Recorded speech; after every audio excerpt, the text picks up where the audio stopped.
नमस्ते बच्चों, आप सब कैसे हो? ठीक हो ना? आज हम 9वीं कक्षा का दूसरा यूनिट का दूसरा अध्याय लेने जा रहे हैं। पाठ का नाम गांधी जी कैसे बने। इसमें गांधी जी के बारे में बताया गया है। आप सब गांधी जी के बारे में जानते हैं ना? तो बताइए कि गांधी जी का जन्म कब हुआ था? जानते हो? महात्मा गांधी का जन्म 2 अक्टूबर 1869 में हुआ, पोरबंदर में हुआ था। और महात्मा गांधी का मृत्यु 1948 में। तो महात्मा गांधी हमारे राष्ट्रपिता भी हैं और देश की स्वतंत्रता में आपकी गांधी जी का विशेष भूमिका रही। गांधी जी ने स्वतंत्रता के लिए सत्यम अहिंसा का मार्ग चुना और आंदोलन भी किया था। उन्होंने अंग्रेज हुकूमत के खिलाफ भारत में सत्याग्रह और अहिंसा का तरीका अपनाया था। तो गांधी जी के बारे में कहने के लिए बहुत सारे हैं, आप सब जानते हैं। तो इतने ही मैं यहाँ पर बता रही हूँ। इसके बाद हम पाठ के ओर जाएंगे। तो हमारे आज के पाठ है गांधी जी कैसे बने। लेख है ये। लेख का कवि है स्वयं प्रकाश। वे एक समकालीन हिंदी साहित्य के एक प्रसिद्ध कवि है। तो यहाँ पर गांधी जी कैसे बने, गांधी जी कैसे बने, എങ്ങനെയാണ് गांधी जी എങ്ങനെയായി മാറി എന്നാണ് പാഠത്തിൽ। तो इसमें गांधी जी के बचपन के बारे में सब कहते हैं। तो हम पाठ के ओर चलेंगे। देखिए पाठ में, क्या तुम एक ऐसे गांधी जी की कल्पना कर सकते हो जिन्होंने कुर्ता पैजामा पहन रखा हो, जिनके पाँव में चप्पल और सर पर खूब सारे बाल और उन पर गांधी टोपी हो। तो यहाँ पर गांधी जी के बचपन के बारे में, तो क्या तुम ऐसे गांधी जी की कल्पना कर सकते हो? നിങ്ങൾക്ക് ഇങ്ങനെയുള്ള ഗാന്ധിജിയെ കുറിച്ചിട്ട് സങ്കല്പിക്കാൻ പറ്റുമോ എന്ന് പറഞ്ഞാൽ എങ്ങനെയുള്ള ഗാന്ധിജിയെ കുറിച്ചിട്ടാണ്? ജിനോനെ കുർത്ത और പൈജാമ पहन रखा हो। കുർത്തവും ധരിച്ച്, ഉടുപ്പും ധരിച്ച്, കുപ്പായവും ധരിച്ചിട്ടും പൈജാമവും ധരിച്ചിട്ടുള്ള ഗാന്ധിജിയെ നിങ്ങൾക്ക് സങ്കല്പിക്കാൻ പറ്റുമെന്നാണ് ചോദിക്കുന്നത്. ജിൻകെ പാവ് മേ ചപ്പൽ, അദ്ദേഹത്തിൻ്റെ കാലിലെന്ത് ചെരുപ്പും और सर पर खूब सारे बाल, തലയിൽ മൊത്തം കൂടുതൽ മുടി. ബാൽ എന്ന് പറഞ്ഞാൽ മുടിയാണ് അല്ലേ? അപ്പം നമ്മുടെ സങ്കല്പത്തിലുള്ള ഗാന്ധിജി എന്ന് പറയുമ്പോൾ തലയിൽ മുടിയൊന്നും ഇല്ലാത്തതായിരുന്നു. പക്ഷെ ഇങ്ങനെയുള്ള ഗാന്ധിജിനെ നിങ്ങൾക്ക് സങ്കല്പിക്കാൻ സാധിക്കുമോ എന്ന് ചോദിക്കുകയാണ്. और उन पर गांधी टोपी हो और जिनके, അപ്പോൾ പിന്നീട് എന്താണ്, ആ തലയിൽ എന്തും വെച്ചിട്ടുണ്ട്? ഗാന്ധി ടോപ്പി. നമ്മൾ ടെക്സ്റ്റ് ബുക്കിൽ തന്നെ ഒരുപാട് പിക്ചേഴ്സ് ഉണ്ട്. അതിൽ കാണുന്നത് ഗാന്ധിജിൻ്റെ കുട്ടിക്കാലത്തുള്ള പിക്ചേഴ്സൊക്കെ തന്നെ അതിലുണ്ട്. और जिन्होंने बच्चों के स्कूल बैग की तरह गले में झोला डांग रखा हो। അപ്പോൾ बच्चों के स्कूल बैग की तरह, കുട്ടികളുടെ സ്കൂൾ ബാഗ്, നമ്മൾ സ്കൂൾ ബാഗ് പോകുമ്പോൾ സ്കൂളിൽ ധരിക്കുന്ന ബാഗിൽ, അതുപോലെ സ്കൂൾ ബാഗിനെ പോലെ തന്നെ അദ്ദേഹം എന്താണ്, ജോല എന്ന് പറഞ്ഞാൽ എന്ത് ധരിച്ചിട്ടുണ്ട്? ഒരു സഞ്ചിയും ധരിച്ചിട്ടുണ്ട്, തൂക്കിയിട്ടിട്ടുണ്ട്. हाँ, गांधी जी कैसे फोटो में दिखते हैं वैसे हमेशा से नहीं थे. അപ്പോൾ നമ്മൾ ഗാന്ധിജിയെ ഫോട്ടോത്തിൽ കാണുന്ന അതുമാതിരി ആയിരുന്നില്ല അദ്ദേഹം എല്ലായ്പ്പോഴും. വേ ധീരെ ധീരെ ഗാന്ധി ബനെ, അദ്ദേഹം പതുക്കെയാണ് ഗാന്ധിയായി മാറിയത്. कैसे, എങ്ങനെ നോക്കാം നമുക്ക്. बचपन में गांधी जी को अंधेरे से डर लगता था. അപ്പോൾ കുട്ടിക്കാലത്ത് ഗാന്ധിജിക്ക് എന്തിനെ പേടിയായിരുന്നു? ഇരുട്ടിനെ പേടിയായിരുന്നു. उन्हें लगता था कोई भूत आकर उन्हें पकड़ लेगा. ഗാന്ധിജിക്ക് ഇങ്ങനെ തോന്നുമായിരുന്നു കുട്ടിക്കാലത്ത്. അദ്ദേഹത്തിന് ഇരുട്ടിനെ വളരെ ഭയങ്കര പേടിയായിരുന്നു. അപ്പോൾ അദ്ദേഹത്തിന് രാത്രിയാകുമ്പോൾ എങ്ങനെ തോന്നി? कोई भूत आकर, ഏതോ ഒരു ഭൂതം വന്നിട്ട് എന്നെ പിടിച്ചോണ്ട് പോകും എന്ന ഒരു പേടി. बड़े होकर वे खुद ऐसे हो गए कि अंग्रेज हुकूमत उनसे डरने लगी. बड़े होकर वे खुद, അപ്പോൾ അദ്ദേഹം വലുതായി കഴിഞ്ഞ ശേഷം എന്ത് സംഭവിച്ചു എന്ന് പറഞ്ഞാൽ ഖുദ് ഏസെ ഹോഗെ, അദ്ദേഹം ഇങ്ങനെ ആയി മാറി. അപ്പോൾ കുട്ടിക്കാലത്ത് അദ്ദേഹത്തിന് ഏതിനെ ഭയമായിരുന്നു? ഇരുട്ടിനെ ഭയമായിരുന്നു. പക്ഷെ അദ്ദേഹം വലുതായി കഴിഞ്ഞ ശേഷം അദ്ദേഹം ഇങ്ങനെയായി മാറി. എങ്ങനെയാണ്? അംഗ്രേസ് ഹുക്കൂമത്ത്, അംഗ്രേസ് എന്ന് പറഞ്ഞാൽ ബ്രിട്ടീഷ്, ഹുക്കൂമത്ത് പറഞ്ഞാൽ ഭരണാധികാരികൾ.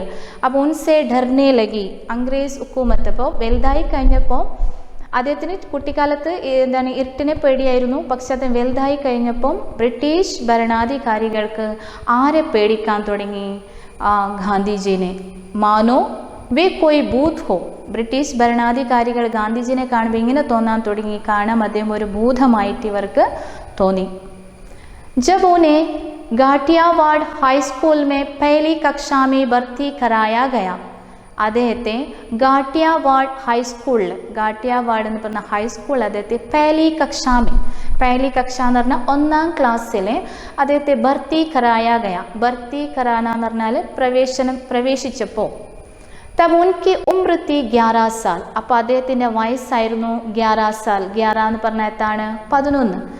और उन्हें जो विषय पढ़ाए जाते थे, അദ്ദേഹത്തിന് അന്ന് ആ ക്ലാസ്സിൽ പഠിപ്പിച്ചുകൊണ്ടുണ്ടായിരുന്ന വിഷയം എന്ന് പറയുന്നത് ഇതിഹാസ്, ഭൂഗോൾ, ഗണിത് और अंग्रेजी. ഇതിഹാസ് എന്ന് പറഞ്ഞാൽ ചരിത്രം, ഭൂഗോൾ എന്ന് പറഞ്ഞാൽ ഭൂമിശാസ്ത്രം, ഗണിത് പറഞ്ഞാൽ മാത്സ്, और अंग्रेजी എന്ന് പറഞ്ഞാൽ ഇംഗ്ലീഷ് എന്ന വിഷയങ്ങളായിരുന്നു പഠിപ്പിച്ചുകൊണ്ടായിരുന്നത്. സ്കൂൾ കി ഫീസ് തി 8 അണെ. അപ്പോൾ അന്ന് സ്കൂളിൻ്റെ ഫീസ് എന്ന് പറയുന്ന 8 അണെ. 8 അണെ എന്ന് പറഞ്ഞാൽ 8 അണയാണ്. പ്രതിമാഹ് യാനി 50 പൈസ. അപ്പോൾ പ്രതിമാസം അത് എത്ര പൈസ ആയിട്ട് മാറും? 50 പൈസയാണ് മഹീനെ, മാസത്തിൽ. पहली परीक्षा में गांधी जी 34 बच्चों में से 32वें स्थान पर रहे. അപ്പോൾ പഹലി പരീക്ഷാമേ, ആദ്യത്തെ പരീക്ഷയിൽ ഗാന്ധിജി 34ാമത്തെ ബച്ചോമേസെ, 34 കുട്ടികളിൽ നിന്ന് അദ്ദേഹം 32वें स्थान पर आ गए, 32ാമത്തെ സ്ഥാനത്തിൽ അദ്ദേഹം എത്തി. और 2 विषयों में तो उन्हें 0 मिला. അദ്ദേഹത്തിന് 2 വിഷയങ്ങൾ എന്ത് ലഭിച്ചിരുന്നു? 0 ലഭിച്ചിരുന്നു. इंग्लैंड पढ़ने गए तो उनके लिए खूब सारे कपड़े सिलवाए गए. അത് കഴിഞ്ഞിട്ട് പഠിച്ച് കഴിഞ്ഞ ശേഷം അത് എവിടെ പോയി? ഇംഗ്ലണ്ടിൽ പഠിക്കാൻ വേണ്ടിയിട്ട് പോയി. അപ്പോൾ ആ പഠിക്കാൻ പോകുന്ന സമയത്ത് അദ്ദേഹത്തിന് ഉൻകേലെ കൂബ് സാരെ എന്ന ഒരുപാട് അദ്ദേഹത്തിന് കപ്പടെ വസ്ത്രങ്ങൾ സിൽവായ എന്ന് പറഞ്ഞാൽ സ്റ്റിച്ച് ചെയ്തു. ദക്ഷിണാഫ്രിക്കമേ കുർത്ത ധോത്തി പഹനെ ലഗെ. അദ്ദേഹം ദക്ഷിണാഫ്രിക്കയിലെത്തിയപ്പോൾ അവിടെ എന്ത് ധരിക്കാൻ തുടങ്ങി? കുർത്ത ധോത്തി, അല്ലേ? അപ്പോൾ ധോത്തി എന്ന് പറഞ്ഞാൽ എന്താ? മുണ്ടും കുർത്തയും അദ്ദേഹം ധരിക്കാൻ തുടങ്ങി. और भारत आए तो एक बार. പിന്നീട് ദക്ഷിണാഫ്രിക്ക പോയ ശേഷം അദ്ദേഹം ഇന്ത്യയിലേക്ക് വന്നു. ഇന്ത്യയിലേക്ക് വന്ന ശേഷം അദ്ദേഹം ഒരു പ്രാവശ്യം എവിടെ പോയി? മധുരയിൽ പോയിരുന്നു. മധുരയിൽ ഗയേ ഭാഷൻ ദേനെ. മധുരയിൽ എന്തിനു പോയി? ഭാഷൻ എന്ന് പറഞ്ഞാൽ സ്പീച്ച് ചെയ്യാൻ പോയിരുന്നു. വഹാ एक औरत को देखा जो तालाब में अपनी धोती धो रही थी. അപ്പോൾ മധുരയിൽ പോയ ശേഷം പോയപ്പോൾ അദ്ദേഹം എന്ത് കണ്ടു? വഹാ एक औरत പറഞ്ഞാൽ ഒരു സ്ത്രീയെ അദ്ദേഹം കണ്ടു. താലാബ് മേ അപ്നി ധോത്തി ധോ രഹി തി. താലാബ് എന്ന് പറഞ്ഞാൽ കുളത്തിൽ ആ സ്ത്രീ തൻ്റെ ധോത്തി എന്ന് പറഞ്ഞാൽ എന്താ? മുണ്ട് അലക്കുകയായിരുന്നു. ലേക്കിൻ കൈസെ, എങ്ങനെയാണ് അലക്കുന്നത് നോക്കാം. ആദി പാൻതി തി ഓർ ബാക്കി ആദി ധോത്തി തി. എങ്ങനെയായിരുന്നു കഴുകിയിരുന്നത്? ആദി പാൻതി തി. ആദി എന്ന് പറഞ്ഞാൽ പകുതി ധരിച്ചിരുന്നു, പകുതി എടുത്തിട്ട് എന്ത് ചെയ്തിരുന്നു? കഴുകുമായിരുന്നു, അലക്കുമായിരുന്നു. ഫിർ ദുലി ഉയിക്കോ പാനിലെത്തി. പിന്നീട് അലക്കി കഴിഞ്ഞതിനെ ധരിക്കുമായിരുന്നു. और शेष को धोती थी. അതിനുശേഷം ബാക്കിയുള്ളതിനെ അലക്കുമായിരുന്നു. ഉൻകി ഹാലത്ത് ദേക്കർ. അപ്പോൾ ആ സ്ത്രീയുടെ ഈ അവസ്ഥ കണ്ടപ്പോൾ ഗാന്ധിജിക്ക് ഭീതർ തക് ഹിൽ ഗയെ. ഗാന്ധിജിയുടെ അന്തരംഗ വരെ ഇളകി. और ബസ് ഉസി സമയ ഉനോനെ ഫൈസല കർ ലിയ. അപ്പോൾ ആ ദിവസം അവിടെ വെച്ച് തന്നെ ഗാന്ധിജി എന്ത് തീരുമാനം എടുത്തു? അദ്ദേഹം ഒരു തീരുമാനം എടുക്കുകയാണ്. കി അബ് സിർഫ് ഏക് ഹി ധോത്തി പഹനൂങ്ക. ഇനി ഞാൻ ഒരു ധോത്തി, ഒരു മുണ്ട് മാത്രം ഞാൻ ധരിക്കുമെന്ന് ആര് തീരുമാനിച്ചു? ഗാന്ധിജി തീരുമാനിക്കുകയാണ്. കാരണം ആ സ്ത്രീയുടെ അവസ്ഥ കണ്ടിട്ടാണ് ഗാന്ധിജി ആ തീരുമാനം എടുക്കുന്നത്. ബാദ് മേ ഗോൾ മേസ് സമ്മേളൻ കേലെ ലണ്ടൻ ഗയെ. ബാദ്മേ ഗോൾ മേസ് സമ്മേളനം എന്ന് പറഞ്ഞാൽ വട്ടമേശ സമ്മേളനത്തിൽ പങ്കെടുക്കാൻ വേണ്ടിയിട്ട്. വട്ടമേശ സമ്മേളനമൊക്കെ നിങ്ങൾ ഹിസ്റ്ററിയിൽ പഠിക്കുന്നുണ്ട്. അപ്പോൾ വട്ടമേശ സമ്മേളനത്തിന് വേണ്ടിയിട്ട് അദ്ദേഹം എവിടെ പോയി? ലണ്ടനിലേക്ക് പോയി. വഹാ തോ കൂബ് സർദി പടുത്തിയെ. പക്ഷെ അവിടെ ലണ്ടനിൽ പോയപ്പോൾ അവിടെ വളരെ കൂടുതൽ എന്തായിരുന്നു? തണുപ്പായിരുന്നു. തോ വഹാക്കെ ബച്ചെ പൂസ്തേത്തെ. അപ്പോൾ അവിടെ ഉണ്ടായിരുന്ന കുട്ടികൾ അദ്ദേഹത്തോട് ചോദിച്ചു, ബാബ തുമാരി പത്ലൂൻ കഹാ ഗൈ. അവിടെ ലണ്ടനിലുണ്ടായിരുന്ന കുട്ടികൾ ഗാന്ധിജിയോട് ചോദിക്കുകയാണ്, ബാബ നിങ്ങളുടെ പത്ലൂൻ, പത്ലൂൻ എന്ന് പറഞ്ഞാൽ പാൻറ്, നിങ്ങളുടെ പാൻറ് എവിടെ പോയെന്ന് ചോദിച്ചു. ഗാന്ധിജി ഉനെ കോയി ജവാബ് നഹി ദേത്തെ. ഗാന്ധിജി അവർക്കൊരു ഉത്തരവും പറഞ്ഞില്ല. ബസ് ഹസ്കർ രേ ജാത്തെ. അദ്ദേഹം ചിരിച്ചു നിന്നു, ഒന്നും പറയാൻ പോയില്ല കുട്ടികൾ ചോദിച്ചിട്ട്. लेकिन जब रानी से मिलने गए तो रानी के दरबार में ऐसे जाना तो अदब कायदे के खिलाफ है. പക്ഷേ ലണ്ടനിൽ ഉണ്ടായിരുന്ന രാജ്ഞിയെ കാണാൻ അദ്ദേഹത്തിന് പോണമായിരുന്നു. മിൽനെ ഗയേത്തോ, രാജ്ഞിയെ കാണാൻ പോയപ്പോൾ റാണി കെ ദർബാർ മേ, രാജ്ഞിയുടെ രാജസദസ്സിൽ ഏസേ ജാന, ഇങ്ങനെ പോകുക എന്ന് പറയുന്നത്, പകുതി വസ്ത്രം ധരിച്ച് പോകുക എന്ന് പറയുന്നത് അദബ് കായിദയ്ക്ക് ഖിലാഫ്, ആചാര മര്യാദയ്ക്ക് ഖിലാഫ് എന്ന് പറഞ്ഞാൽ എന്താണ്, വിരുദ്ധമാണ്. അപ്പം അങ്ങനെ പോകാൻ പാടില്ല എന്ന്. तो किसी ने पूछा कि इतने कम कपड़े में. അപ്പോൾ ആരോ അദ്ദേഹത്തോട് ചോദിച്ചു, ഗാന്ധിജി നിങ്ങൾ ഇത്രയും കുറച്ച് വസ്ത്രങ്ങൾ ധരിച്ച് ദർബാർ മേ കേസേ ജാവുകി. അപ്പോൾ അവിടെ നിന്ന് ആരോ അദ്ദേഹത്തോട് ചോദിച്ചു, നിങ്ങൾ ഇത്രയും കുറച്ച് വസ്ത്രങ്ങൾ ധരിച്ച് രാജസദസ്സിൽ എങ്ങനെയാണ് നിങ്ങൾ പോകുക, രാജ്ഞിയുടെ രാജസദസ്സിൽ എങ്ങനെ നിങ്ങൾ പോകുമെന്ന് ചോദിച്ചു. തോ ബോലെ, അപ്പോൾ ഗാന്ധിജി എന്ത് പറഞ്ഞു, ഫിക്കർ മത് കറോ. അദ്ദേഹം എന്ത് പറഞ്ഞു, നിങ്ങൾ വേവലാതിപ്പെടേണ്ട. എന്താണ്, തുമാരെ രാജാനെ ഹം ദോനോ കെ ബരാബർ കപ്പടെ അക്കേലെ ഹി പഹൻ രഖേ ഹോങ്കെ. അദ്ദേഹം എന്ത് പറഞ്ഞു, നീ വേവലാതിപ്പെടേണ്ട. തുമാരെ രാജാനെ, നിങ്ങളുടെ രാജാവ് രണ്ടു പേർക്കുമുള്ളത്ര വസ്ത്രങ്ങൾ അദ്ദേഹം തനിയെ ധരിച്ചിട്ടുണ്ടായിരിക്കും. അപ്പം നമുക്ക് രണ്ടു പേർക്കും വേണ്ട അത്ര വസ്ത്രം ആര് ധരിച്ചിട്ടുണ്ടായിരിക്കും, അടുത്ത രാജാവ് ധരിച്ചിട്ടുണ്ടായിരിക്കും. അതുകൊണ്ട് നിങ്ങൾ വേവലാതിപ്പെടേണ്ട എന്ന് ആര് പറഞ്ഞു, ഗാന്ധിജി പറഞ്ഞു. പിന്നീട് അത് കഴിഞ്ഞ ശേഷം നോക്കാം, ഗാന്ധിജി ലിഖ്തേ थे एक बढ़िया पेन से. ഗാന്ധിജി ലിഖ്തേ थे एक बढ़िया पेन से. ഗാന്ധിജി എഴുതുന്ന ഒരു ഒന്നാം തരം പെൻ ഉപയോഗിച്ചായിരുന്നു ഗാന്ധിജി എഴുതുന്നത്. വഹ് പെൻ ഏക് ദിൻ ചോരി ചലാ ഗയ. ആ പെൻ ഒരു ദിവസം എന്തായി, മോഷണം പോയി, ആരോ കട്ടോണ്ട് പോയി. ലിഖ്നെ ബേഠെ ഔർ പായാ കി പെൻ തോ ഹേ ഹി നഹി. അദ്ദേഹം ഒരു ദിവസം എഴുതാനിരുന്നപ്പോൾ എന്ത് കണ്ടു, അദ്ദേഹത്തിന് ഈ ഒന്നാം തരമുള്ള പെണ്ണ് കാണുവാനില്ല, ആരോ കട്ടോണ്ടുകൊണ്ടേ അല്ലേ. ഉസി സമയം എക് ബച്ചേനെ അപ്നി പെൻസിൽ ദീദി. അപ്പോൾ അദ്ദേഹത്തിന് എഴുതാൻ പെണ്ണില്ലാതിരിക്കുമ്പോൾ അതേ സമയം ഒരു കുട്ടി എന്ത് ചെയ്തു, അദ്ദേഹത്തിന് എന്ത് കൊടുത്തു, ഒരു പെൻസിൽ കൊടുത്തു, പെൻസിൽ എഴുതാൻ വേണ്ടിയിട്ട്. ലോ ബാബ ഇസ്സെ ലിഖ് ലോ പറഞ്ഞു. ഈ പെൻസിൽ കൊടുത്തിട്ട് പറഞ്ഞു, ഇതാ നിങ്ങൾ ഈ പെൻസിൽ കൊണ്ട് എഴുതാൻ പറഞ്ഞു. ഉനോനെ ലിഖ് കർ ദേഖാ കി അരേ വാ. അപ്പോൾ ഗാന്ധിജി എന്ത് ചെയ്തു, ആ പെൻസിൽ കൊണ്ടെടുത്തിട്ട് എഴുതാൻ തുടങ്ങി. അദ്ദേഹത്തിന് ഇത് നല്ലതായി തോന്നി.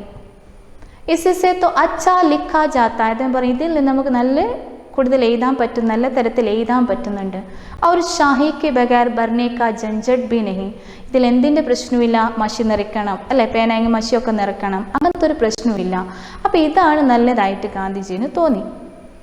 തോ തൈ കർലിയാക്കി അവ പെൻസിൽ സേ ഹി ലിഖേങ്കെ. അങ്ങനെ അദ്ദേഹം തീരുമാനിച്ചെന്താണ്, ഇനി ഞാൻ പെൻസിൽ കൊണ്ട് മാത്രം എഴുതും. और पेंसिल से उन्होंने पहली चिट्ठी किसे लिखी जानते हो. അതിപ്പോൾ ഗാന്ധിജി പെൻസിൽ കൊണ്ട് ആദ്യത്തെ കത്ത് ആർക്കാണ് എഴുതിയത് നിങ്ങൾക്കറിയാമോ, ഭാരത് വൈസ്രോയ്ക്കോ. അപ്പം നമ്മുടെ ഇന്ത്യയിൽ ഉണ്ടായിരുന്ന ആ കാലഘട്ടത്തിൽ ഇന്ത്യയിൽ ഉണ്ടായിരുന്ന വൈസ്രോയ്ക്കായിരുന്നു ഗാന്ധിജി ആദ്യം പെൻസിൽ കൊണ്ട് എഴുതിയ കത്തയച്ചത്. അത്രയും മനസ്സിലായില്ലേ. അതിൻ്റെ ബാക്കിയുള്ള ഭാഗം നോക്കാം. ലിഖ്തേ ലിഖ്തേ പെൻസിൽ ചോട്ടി हो जाती तो उस पर कागज की बंगली लगाकर धागे से बांध लेती. അപ്പോൾ ലിഖ്തേ എഴുതിക്കൊണ്ടിരിക്കുമ്പോൾ ആ പെൻസിൽ എന്താവാൻ തുടങ്ങി, ചെറുതാവാൻ തുടങ്ങി അല്ലേ. പെൻസിലാകുമ്പോൾ എഴുതിക്കൊണ്ടിരിക്കുമ്പോൾ ചെറുതായിക്കൊണ്ട് പോകും. അപ്പോൾ ഈ ചെറുതായിക്കൊണ്ട് പോകുമ്പോൾ അദ്ദേഹം എന്ത് ചെയ്തു, കാഗസ് പേപ്പർ എടുത്തിട്ട് ഒരു ചുരുളുണ്ടാക്കിയിട്ട് ആ ലഗാക്കർ ധാഗേസെ ബാന്തിലി. ആ പെൻസിൽ തീർന്നെടുത്തിന് അതിൻ്റെ അറ്റത്ത് കൊടിയിലേക്ക് എന്ത് ചെയ്തു, പേപ്പർ ചുരുട്ടിയിട്ട് അതിൻ്റെ മുകളിൽ എന്ത് ചെയ്തു, പേപ്പർ ചുരുട്ടിയതിൻ്റെ മുകളിൽ ധാഗേസെ ബാന്ധത്തെ ഹെ. ധാഗ എന്താണ്, നൂല് കൊണ്ട് കെട്ടി. ദർസൽ ഇൻ സബ് കെ പീച്ചെ കോയി സനക് നഹി ബൽക്കി ഗാന്ധിജി കി സോച്ച് തി. അപ്പോൾ വാസ്തവത്തിൽ ഇതിൻ്റെ പിറകിൽ എന്താ, ഒരു പ്രാന്ത, ഇങ്ങനെ ഒന്നല്ല, വെറുതെ ഉപയോഗിക്കുന്നതായിട്ടല്ല. ഗാന്ധിജിക്ക് സോച്ച് തി, ഗാന്ധിജിയുടെ ഒരു ചിന്തയായിരുന്നു നമുക്കതിൽ കാണുന്നത്. कि जब आपके देश के अधिकांश लोग गरीब हो तो അപ്പോൾ നിങ്ങളുടെ ദേശത്ത് നിങ്ങളുടെ രാജ്യത്തിലെ അധികാംശ ലോഗ് എന്നാണ് ഭൂരിഭാഗം ആൾക്കാർ ആരാണ് ഗരീബ് ഗരീബ് എന്ന് പറഞ്ഞാൽ എന്താ പാവപ്പെട്ടവരാണ് तो आपको ഫിസൂൽ ഖർച്ച് और दिखावा नहीं करना चाहिए നമ്മുടെ രാജ്യത്തിലുണ്ടായിരുന്ന ഭൂരിഭാഗം ആൾക്കാർ പാവപ്പെട്ടവരാണ് അപ്പോൾ ഗാന്ധിജി പറയാണ് എന്താ അതിൽ ഫിസൂൽ ഖർച്ച് എന്ന് പറഞ്ഞാൽ എന്താ ഫിസൂൽ ഖർച്ച് ദൂർത്തടിക്കാൻ പാടില്ല ആഡംബരമായിട്ട് ദിഖാവ ഇങ്ങനെ പൊങ്ങച്ചം കാണിക്കാൻ പാടില്ല ഇങ്ങനെയൊക്കെ തന്നെ ചെയ്യാൻ പാടില്ല എന്നാണ് ആര് പറയുന്നത് ഗാന്ധിജി പറയുന്നത് കാരണം നമ്മുടെ രാജ്യത്തിൽ അധികാംശ ആൾക്കാർ പാവപ്പെട്ടവരാണ് അപ്പം നമ്മൾ അധികം ചിലവാക്കാൻ പാടില്ല ദിഖാവ നിങ്ങളുടെ ഒരു കുറേ ഉണ്ടെന്ന് ഇങ്ങനെ കാണിക്കാനും പാടില്ല പൊങ്ങച്ച് കാണിക്കാനും പാടില്ല എന്ന് അദ്ദേഹം പറയുന്നു अगर आप सचमुच अपने देश और देशवासियों से प्यार करते हैं അപ്പം നിങ്ങൾ സത്യമായിട്ടും നിങ്ങളുടെ നാടിനോടും നാട്ടാരോടും നിങ്ങൾക്ക് സ്നേഹമുണ്ടെങ്കിൽ നിങ്ങളുടെ രാജ്യത്തോടും രാജ്യത്തിൽ വസിക്കുന്ന ആൾക്കാരോടും നിങ്ങൾക്ക് സ്നേഹമുണ്ടെങ്കിൽ നിങ്ങൾ എന്ത് ചെയ്യുക ആപ്കോ കം സേ കം അപ്പം നമ്മ എങ്ങനെയാണ് ചെലവ് ചെയ്യേണ്ടത് കം സേ കം കാം ചലാന ഹോഗ നമുക്ക് കുറച്ച് ഉപയോഗിച്ചല്ലെങ്കിൽ കുറച്ച് രീതിയിലായിരിക്കണം നമ്മുടെ കാര്യങ്ങൾ നമ്മൾ ഉപയോഗിക്കേണ്ടത് ചിലവാക്കേണ്ടത് അധികം ദൂർത്തടിക്കാതെ ആവശ്യത്തിന് മാത്രം കുറച്ച് और सादगी का महत्व समझाना चाहिए സാധകി എന്ന് പറഞ്ഞാൽ ലാളിത്യം അപ്പം ലാളിത്യത്തിൻ്റെ മഹത്വം എന്തും കൂടി നമ്മൾ അറിഞ്ഞിരിക്കണം സാധാരണ ജീവിതം ജീവിക്കേണ്ടത് आप बड़े बनेंगे और कहलाएंगे अपने विचारों से और अपने काम से അപ്പം നിങ്ങൾ വലുതായി കഴിഞ്ഞപ്പോൾ ഇങ്ങനെ പറയപ്പെടും എങ്ങനെയാണ് അപ്നെ വിചാരോं से और अपने काम से നിങ്ങളുടെ ചിന്തകൾ കൊണ്ടും നിങ്ങളുടെ പ്രവൃത്തികളെ കൊണ്ടുമാണ് നിങ്ങളെ അറിയപ്പെടുന്നത് അല്ലാതെ ആപ്കെ എന്താണ് കാം സേ നഹി എന്തുകൊണ്ടല്ല ആപ്കെ കപ്പടോ സേ നഹി നിങ്ങളുടെ വസ്ത്രം കൊണ്ടല്ല നിങ്ങൾ അറിയപ്പെടുന്നത് നിങ്ങൾ വലുതായി കഴിഞ്ഞപ്പോൾ നിങ്ങൾ അറിയപ്പെടുന്നത് എങ്ങനെയാണ് നിങ്ങളുടെ ചിന്തകൾ കൊണ്ടും നിങ്ങളുടെ പ്രവൃത്തികൾ കൊണ്ടുമാണ് നിങ്ങൾ അറിയപ്പെടുന്നത് അല്ലാതെ നിങ്ങളുടെ വസ്ത്രങ്ങളെ കൊണ്ടല്ല അറിയപ്പെടുന്നതെന്ന് അദ്ദേഹം പറഞ്ഞു അത് കഴിഞ്ഞിട്ട് ഒരു ദിവസം നോക്കാം ഏക് ബാർ തോ ഉൻകി പ്രാർത്ഥനാ സഭാമേ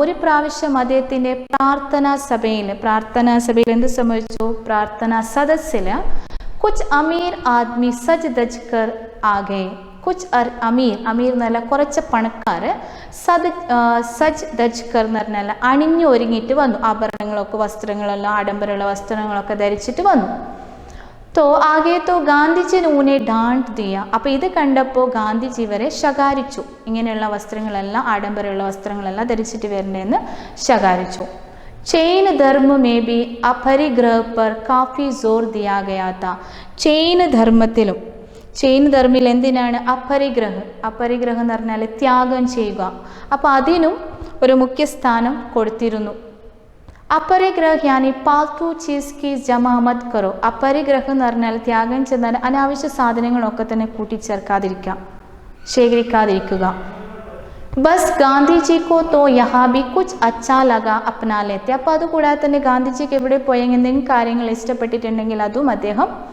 എടുക്കുമായിരുന്നു തോ ഉനോനെ അപരിഗ്രഹ കോ ബി അപ്നാ ലിയ അങ്ങനെ അദ്ദേഹം എന്ത് ചെയ്തു ഈ ത്യാഗത്തെയും കൂടി അദ്ദേഹം സ്വീകരിച്ചു പിന്നെ ലാസ്റ്റിൽ നോക്കാം ഗാന്ധിജിക്ക് 3 ബന്ദർ ബഹുത് മഷ്ഹൂർ ഹെ അപ്പോൾ ഗാന്ധിജിൻ്റെ 3 ബന്ദർ എന്ന് പറഞ്ഞാൽ കുരങ്ങന്മാർ അല്ലെ 3 ബന്ദർ കുരങ്ങന്മാർ ബഹുത് മഷ്ഹൂർ വളരെ പ്രസിദ്ധമാണ് യ ദർസലേക്ക് കിലോനാത്ത ഇതേ കുരങ്ങന്മാർ എന്ന് പറയുന്നത് വാസ്തവത്തിൽ എന്തായിരുന്നു ഒരു കളിപ്പാട്ടമാണ് जो उन्हें चीनी बच्चों ने आरु കൊടുത്തതാണ് ചൈനീസ് കുട്ടികൾ അദ്ദേഹത്തിന് ബേന്റ് കിയാത്ത ഗാന്ധിജിക്ക് അല്ലേ ചൈനീസ് കുട്ടികൾ എന്ത് ചെയ്തു ഗാന്ധിജിക്കോ ബേന്റ് കിയാത്ത ബേന്റ് എന്ന് പറഞ്ഞാൽ അദ്ദേഹത്തിന് സമ്മാനമായിട്ട് കൊടുത്തതാണ് ഏത് ഈ 3 ബന്ദർ और लेकिन गांधी ने उन्हें अपना जीवन का साथी बना लिया था അങ്ങനെ ഗാന്ധിജി എന്ത് ചെയ്തു ഈ ബന്ദറിനെ ഈ കളിപ്പാട്ടമായ ബന്ദറിനെ ഗാന്ധിജി തൻ്റെ കൂട്ടുകാരായിട്ട് തൻ്റെ ജീവിതത്തിൻ്റെ കൂട്ടുകാരായിട്ട് സ്വീകരിച്ചു जब धोती पहनना शुरू कर दी तो ജേബ് ഗാട്ടി കഹാ രക്കേ. അപ്പോൾ ഗാന്ധിജി ധോത്തി മാത്രമാണ്, മുണ്ട് മാത്രം ധരിക്കാൻ തുടങ്ങി അല്ലേ. അപ്പോൾ മുണ്ട് ധരിക്കുന്ന സമയത്ത് അദ്ദേഹത്തിനൊരു സംശയം ഉണ്ടായിരുന്നു. എന്താണ്? ജേബ് ഗാട്ടി. ജേബ് ഗാട്ടി എന്ന് പറഞ്ഞാൽ എന്താ? പേഴ്സ്. അപ്പോൾ മുണ്ട് ധരിച്ചപ്പോൾ ഈ പേഴ്സ് എവിടെ വെക്കും അല്ലേ. तो उसे कमरे में लटकाना शुरू किया. അദ്ദേഹം എന്ത് ചെയ്തു? കമർ മേ ലട്കാന ശുരു കിയ. അരയിൽ തൂക്കിയിടാൻ വേണ്ടിയിട്ട് അദ്ദേഹം തീരുമാനിച്ചു. ഇസ് തരഹ ഗാന്ധിജി ധീരെ ധീരെ വൈസെ ഗാന്ധിജി ബൻ ഗയെ. ഇങ്ങനെയാണ് ഗാന്ധിജി പതുക്കെ പതുക്കെ ഗാന്ധിജിയായി മാറിയത്. ജैसे आजकल हम ഉन्हें जिनके ചിത്രോ മേ ദേഖ്തേ. അപ്പോൾ ഈ കാലഘട്ടം നമ്മളാണെങ്കിൽ ഗാന്ധിജിനെ അദ്ദേഹത്തിൻ്റെ ചിത്രങ്ങളിൽ കാണുന്നുണ്ട്. എങ്ങനെയാണ് ഗാന്ധിജിയായിട്ട് മാറിയിട്ടുള്ളത് അല്ലേ. അപ്പോൾ ഇതൊക്കെയാണ് ഇപ്പോൾ ഗാന്ധിജിൻ്റെ കുട്ടിക്കാലത്തെക്കുറിച്ച് പറഞ്ഞു, ദക്ഷിണാഫ്രിക്കയിൽ പോയ കാര്യങ്ങളൊക്കെ തന്നെ നമ്മൾ ഇതിൽ പഠിച്ചു അല്ലേ. കലാമിനെ കുറിച്ച് പറഞ്ഞു, പെന്നിനെ കുറിച്ച് പറഞ്ഞു, അതുകൂടാതെ തന്നെ തീൻ ബന്ദറിനെ കുറിച്ചിട്ടൊക്കെ ഇതിൽ പറഞ്ഞിട്ടുണ്ട്. അപ്പോൾ ഇങ്ങനെയാണ് ഗാന്ധിജിയായിട്ട് മാറിയത്. അപ്പോൾ ഈ ഭാഗങ്ങളിൽ നിങ്ങൾക്ക് എന്തെങ്കിലും സംശയം ഉണ്ടെങ്കിൽ ചോദിക്കാവുന്നതാണ്. ധന്യവാദ്.